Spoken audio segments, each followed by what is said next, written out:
ये तारीख थी 12 अगस्त 1985। इस तारीख को जापान एयरलाइंस के कमर्शियल फ़्लाइट 123 अपनी नॉर्मल फ़्लाइट के लिए तैयार खड़ी थी। इस फ़्लाइट को टोक्यो से ओसाका तक जाना था, जो कि एक बहुत छोटी सी फ़्लाइट थी और ये तकरीबन 1 घंटे की थी। अपनी इस छोटी सी फ़्लाइट के लिए इस प्लेन के फ़र्स्ट पायलट इसको शाम के 6:12 पर इसको टेक ऑफ़ करवाते हैं। ये प्लेन अब अपनी नॉर्मल कंडीशंस के अंदर टेक ऑफ़ कर चुका था और अभी इसको टेक ऑफ़ किए हुए सिर्फ 12 मिनट ही होते हैं कि इसकी टेल साइड पे एक बहुत बड़ा ब्लास्ट हो जाता है। ये ब्लास्ट इतना ज़्यादा ख़तरनाक था कि इसके अंदर प्लेन की टेल, प्लेन का रडर और उसके साथ साथ ऑक्सिलरी पावर यूनिट और कुछ इंपॉर्टेंट हिस्से भी प्लेन से अलग हो जाते हैं। ब्लास्ट की वजह से प्लेन पूरा आउट ऑफ कंट्रोल होने लग जाता है। प्लेन के सारे हाइड्रोलिक सिस्टम भी फेल हो जाते हैं और पायलट को सामने अपनी मौत नज़र आने लगती है, क्योंकि प्लेन का रडर टूट चुका था और रडर के बगैर किसी भी प्लेन की हाइट को कंट्रोल करना और इसकी डायरेक्शन को कंट्रोल करना बिल्कुल ही इम्पॉसिबल काम था। लेकिन इसके बावजूद पायलट्स अपनी पूरी जी जान लगा देते हैं इस प्लेन को कंट्रोल करने में। कुछ अंदर उनको उम्मीद भी नज़र आती है कि शायद हम बच सकते हैं, लेकिन शायद किस्मत को कुछ और ही मंजूर था। थोड़ी देर बाद जाके ये प्लेन टाकामागैहरा की पहाड़ियों में क्रैश कर जाता है। ये क्रैश इतना ज़्यादा ख़तरनाक था कि उस वक्त प्लेन में मौजूद 524 पैसेंजर्स में से 520 पैसेंजर्स की वहीं पर डेथ हो जाती है और ये आज तक का सबसे ज़्यादा डेडलीस्ट प्लेन क्रैश था। ये तो चलो सिर्फ इस वीडियो का इंट्रो था। मैं आगे आपको डिटेल से बताऊंगा कि क्यों इस प्लेन की टेल ब्लास्ट हुई और क्या आगे वजूहात बनी जिनकी वजह से प्लेन जाके क्रैश कर गया और 520 लोगों की डेथ हो गई। ये जो प्लेन था इसको बोइंग ने जापान को 1974 के अंदर डिलीवर किया था। इसका मॉडल नंबर बोइंग 747 था।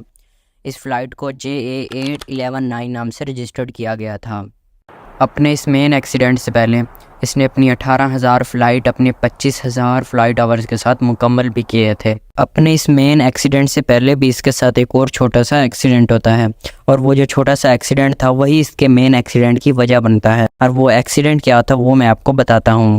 2 जून 1978 के दिन इटामी एयरपोर्ट जापान पर यह प्लेन लैंड करने वाला था और लैंडिंग के दौरान इसके पायलट से एक मिस्टेक होती है, जिसकी वजह से इस प्लेन की बैक टेल बहुत बुरे तरीके से रोड के साथ क्रैश होती है और इस क्रैश की वजह से इस प्लेन की बैक EFT प्रेशर बल्कहेड बहुत ज़्यादा डैमेज हो जाती है।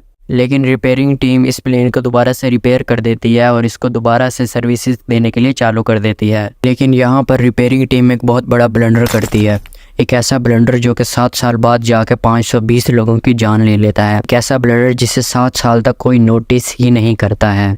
देखिए दरअसल में हुआ क्या था कि इन्होंने ठीक तरीके से प्लेन को रिपेयर ही नहीं किया था। प्लेन के अंदर से भी 1-2 क्रैक आए थे, लेकिन इन्होंने उस क्रैक के ऊपर गौर नहीं किया और सिर्फ बाहर से ही प्लेन को रिपेयर कर दिया। अंदर के क्रैक ऐसे ही छोड़ दिए और आगे आने वाले 7 सालों तक ये प्लेन अपनी सर्विसेज देता रहता है और इन 7 सालों में ये क्रैक बढ़ता रहता है और इसे कोई भी नोटिस नहीं करता। लेकिन 7 सालों के बाद ये क्रैक इतना ज़्यादा बढ़ चुका था और इसने अंदर से इस प्लेन की टेल को इतना ज़्यादा डैमेज कर दिया था कि वो बहुत ज़्यादा कमज़ोर हो गई थी। फिर 7 सालों बाद 12 अगस्त 1985 को जापान के हैनेडा एयरपोर्ट पर जापान एयरलाइंस की फ़्लाइट 123 टोक्यो से ओसाका जाने के लिए तैयार थी। उस वक्त जापान के अंदर ओबान फेस्टिवल का टाइम था, जिसकी वजह से हर कोई हॉलीडेज़ मनाने के लिए अपने होम टाउन जाने वाला था। ये वजह थी कि उस वक्त प्लेन पूरा पैसेंजर से भरा हुआ था। इसके अंदर क्रू समेत 524 लोग सवार थे। फ़्लाइट के अंदर 39 साल फर्स्ट ऑफिसर युताका सासी अपने 4000 घंटों के फ़्लाइट एक्सपीरियंस के साथ मौजूद था। युताका सासी ने अपने इन 4000 घंटों के फ़्लाइट एक्सपीरियंस को बोइंग 747 में ही कंप्लीट किया था।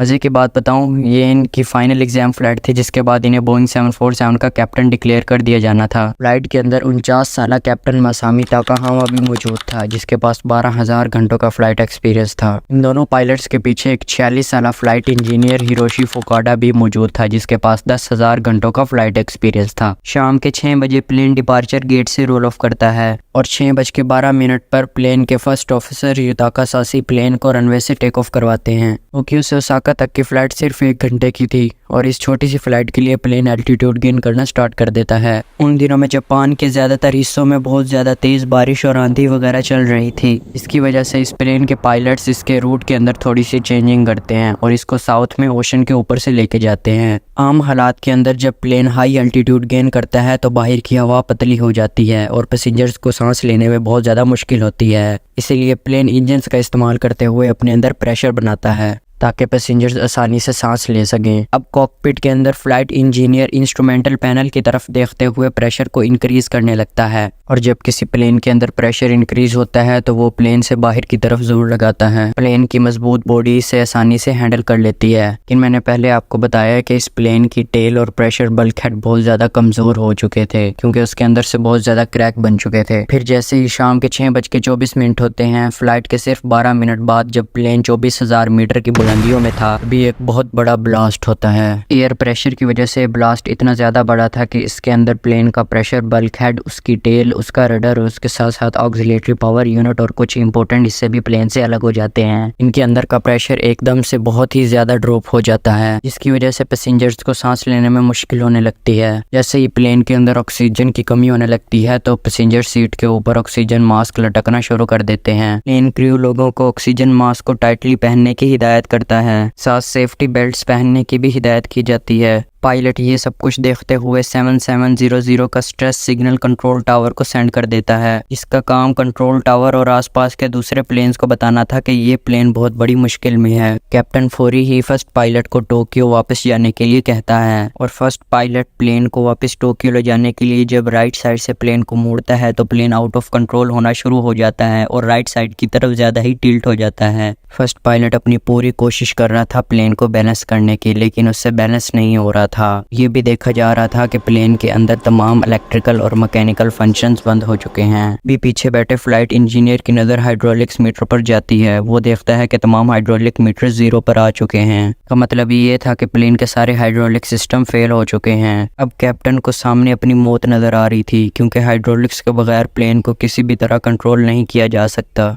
प्लेन में लगा हुआ रडर ही प्लेन की डायरेक्शन और हाइट को कंट्रोल करता है, लेकिन इस प्लेन के अंदर रडर टूट चुका था।